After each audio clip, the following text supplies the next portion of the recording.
Waqala parantos ngadawu saha Sa'd bin Jubairin Sayyidina Sa'ad bin Jubair, innama kanat pastina buktos naon fitnatu Dawud alaihi salam, fitnah kangjeng Nabi Daud alaihi salam, min ajlin nadrati eta tina sabab ningal Nabi Daud dicobi ku Allah karena gara-gara ningal.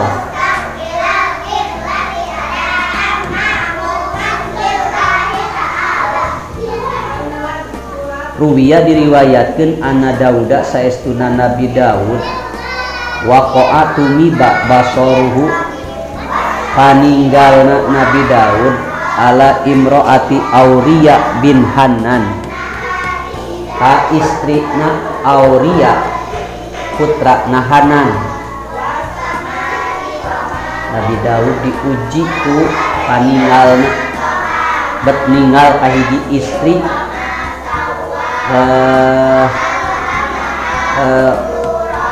istri Auriya putra Hanan. Kamala tuluy cenderung condong qalbuhu manahna Nabi Daud ilaiha kaya awewe gara-gara nempok, gara-gara ningali jadi aya jorojoy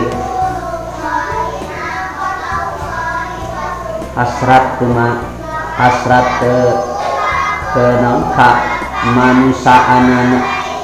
kemanusiaan anak Nabi Daud ilaiha kaya istri. Walaysa barin teu aya lahu ka Nabi Daud pihada dina ieu ningali teh dan bundosa albatta tak sama sekali. Bari seleusna mangkat ningali teh sanes ditingali katingali teu aya dosa seleusna. Tapi gara-gara katingali jadi aya jorojoy hoyong. Amma uku basorihi ari ningalna Nabi Daud alaiha kayata istri bigoiri kosdin bari teu aya pamaksudan palaisa bidandin teu aya dosa teu maksad bade ningal ngan katingal. Lamun katingal mah teu dosa, tapi lamun ningal mah sengaja ningali dosa. Wa amma husulul maili ari hasilna condongna hate akiban nadri saparantos ningali kaeta istri palaisa aidon dan ban maka palaisan teu aya aidon deui eta condong teh dan ban dosa li anal maila karena sanya-nyana condong hate cenderung punya kecenderungan punya hasrat laisa fi wus'ihi eta teh lain dina padamelan Nabi Daud sanes kemampuan Nabi Daud kan tos kitu jalmi gaduh soca turat reret tungula tingali palaesa maka henteu aya eta condong teh mukalapan anu diperdibi kalawan eta condong kalawan eta kecenderungan keinginan terus tiasa dibendung kan jalmi teh sok aya hoyong. Alamma waqa'a dina waktu terjadi fi qalbi dina manah Nabi Daud mahabbatuha mika cinta ka eta istri lamun saparantos ningali jol nancep dina manah Nabi Daud teh cinta ka eta istri. Tolaba teras nyuhunkeun eta Nabi Daud min Uriya ti Uriya teh salakina eta istri. Pakola teras nyarios Nabi Daud pakola teras nyarios lahu kaeta Uriya kangjeng Nabi Daud alaihi salam. Saur Nabi Daud teh ka Uriya kasalakina unjul animroatika unjul kedah nyerahkeun anjeun animroatika ka bojo anjeun. Zaman Nabi Daud mah meunang kitu teh serahkeun cenah pamajikan maneh kedah ku kaula rek dikawin waqfil niha jeung kedah kedah miwarang ngurus anjeun ka kaula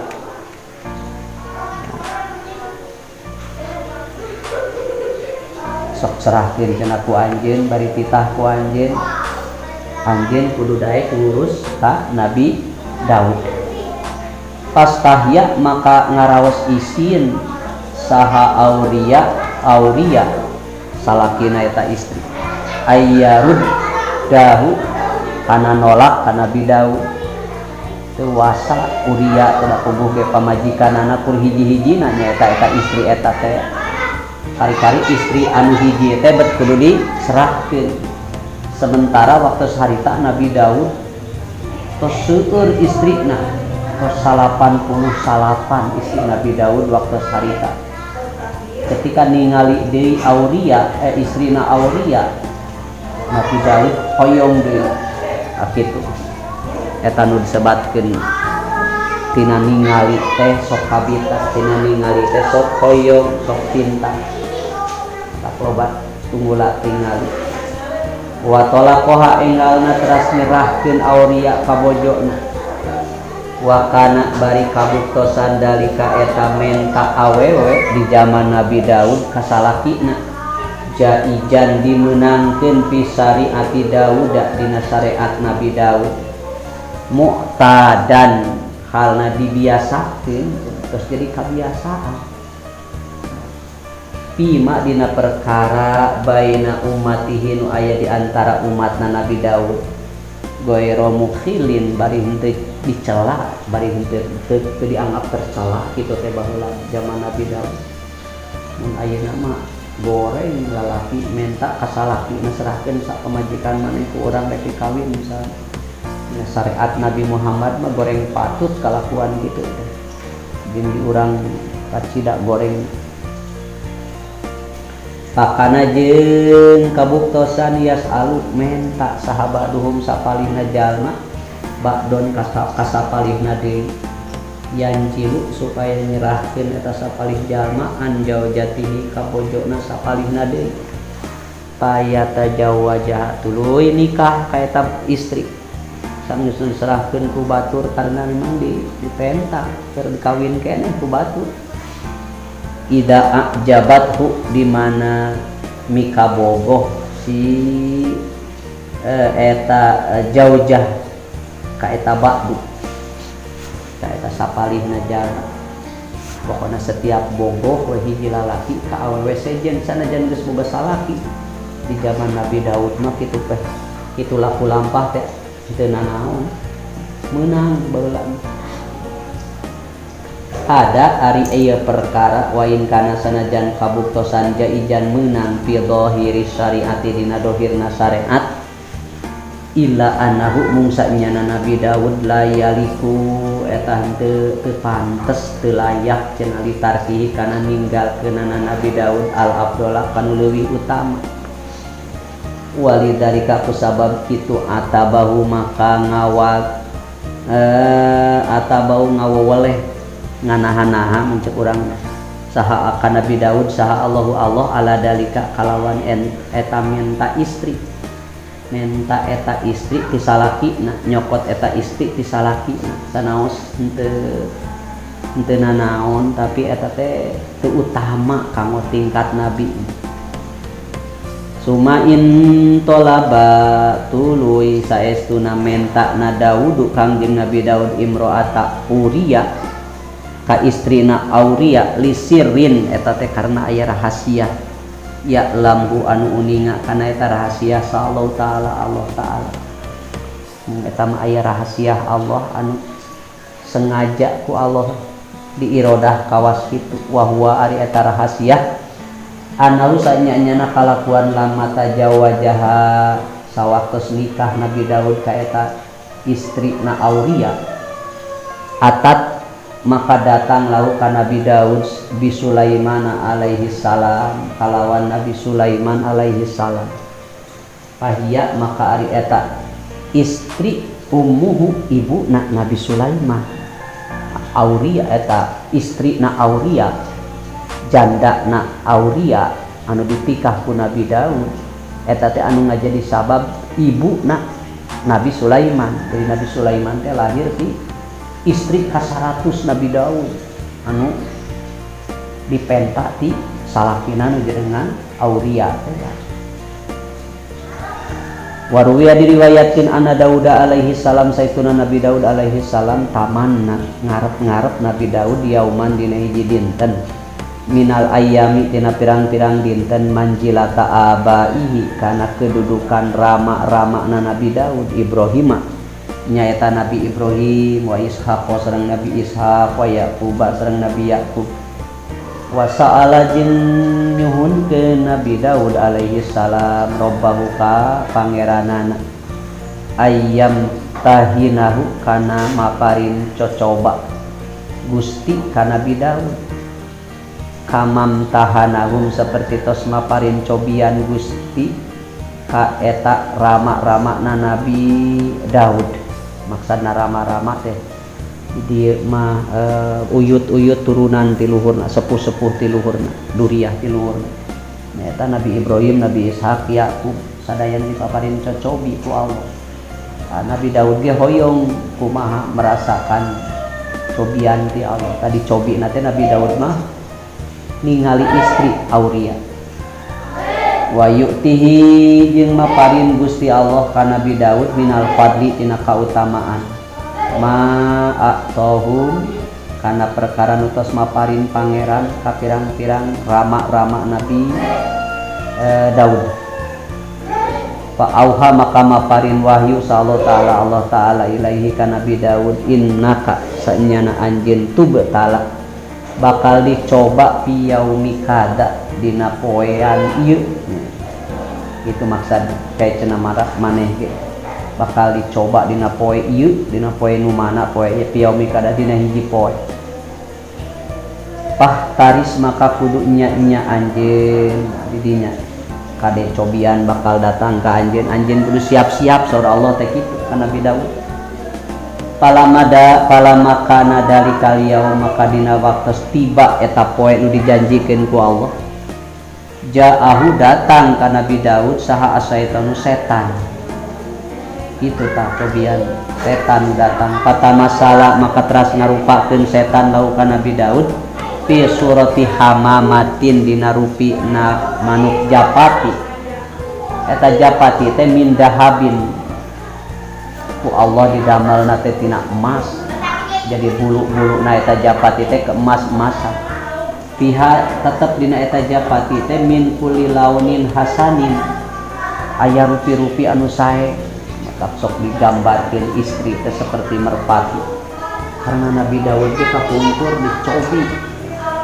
dicobi aya manuk japati anu rupi na sae bulu-bulu na sae pa'a jabahu teras ngagumkeun ka Nabi Daud ngagetkeun teh aduh ta'ajub teh kagum pa aja bau maka ngagetkeun ka Nabi Daud naon husnuha saena eta japati cenah meuni alus-alus ting eta teh japati pamada teras manjangkeun Nabi Daud diadahu kana pananganana liya hudaha pikeun nyandak kana eta japati rek newak kana eta japati pan sok disebut jinak merpati ini ngang rek rongkong rek ditewak dileber gitu japati mah tara jauh dibanding saeutik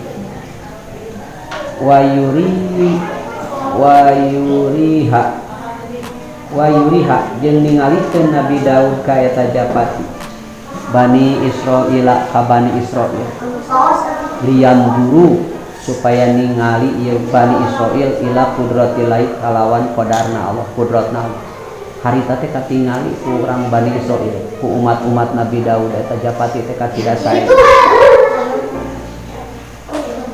Fatorot maka hiber eta japati goero baidin bari henteu jauh namina japati hiberna teh sok kitu hewak hiber saeutik patabaaha tuluy nuturkeun Nabi Daud ka eta japati Fatorot maka hiber eta japati min kautin tina jandela kana jandela Nabi Daud teh terus nganyaketan kana jandela rek newak eta japati fanador maka ningali saha Daudu Nabi Daud aina taqau kamana eunteupna eta japati Absoro maka ningali Nabi Daud Absoro maka ningali saha Daudu Nabi Daud imro'atan kahiji istri fi bustanin nu aya di hiji kebun.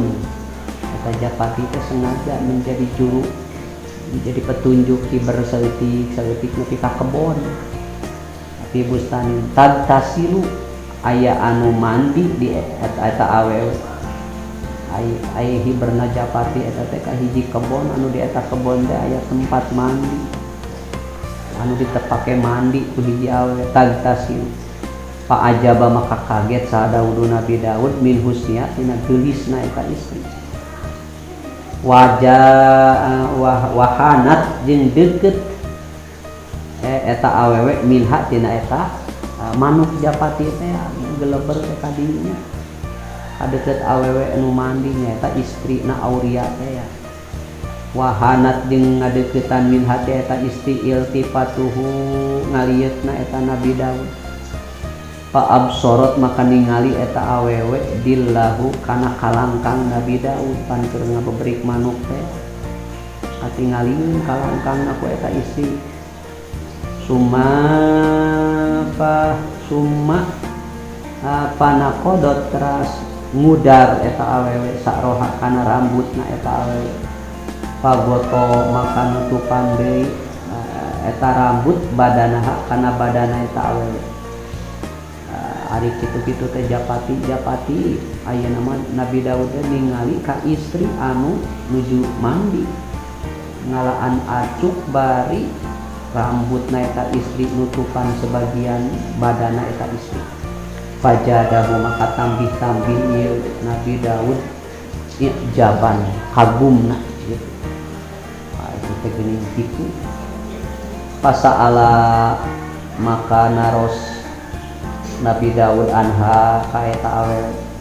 Ditaros ku Nabi Daud teh maneh teh saha.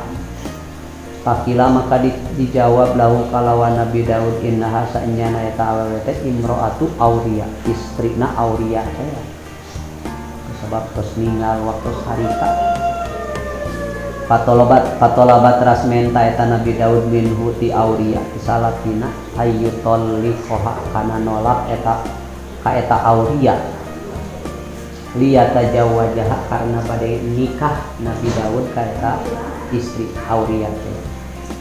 Padarika ari eta menta teja ijun meunang min goiri nakirin bari henteu diinkar.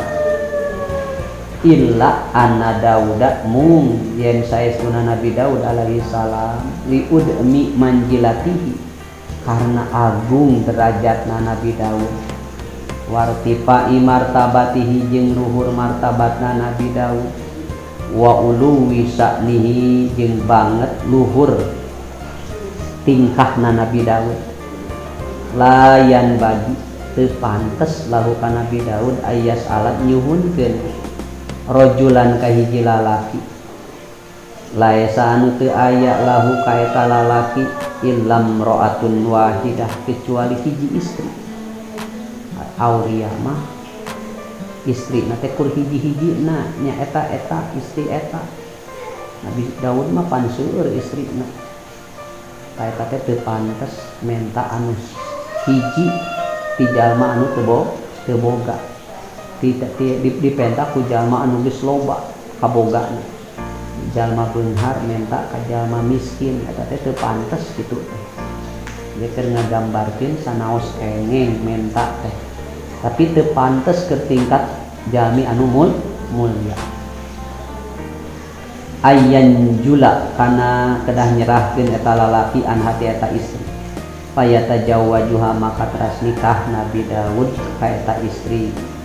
Ma'a kasroti nisaihi bari tos seueur istrina Nabi Daud. Balkana tapi bukti naon al munasibu anu pantes lahu ka Nabi Daud. Ayyagliba kedah ngelehkeun Nabi Daud hawahu kana hawa nafsuna. Wa yasbiro jeung kedah sabar Nabi Daud ala mamtuhina kana perkara anu dicoba eta Nabi Daud bihi ku eta perkara. Fadzalika tina sabab kitu tina sabab gaduh kahoyong deui tabahu maka jadi ngaweleh saha Allah Ta'ala Gusti Allah Ta'ala ku Allah dinahanana awas anu teboga bae wa qala Daud wallahu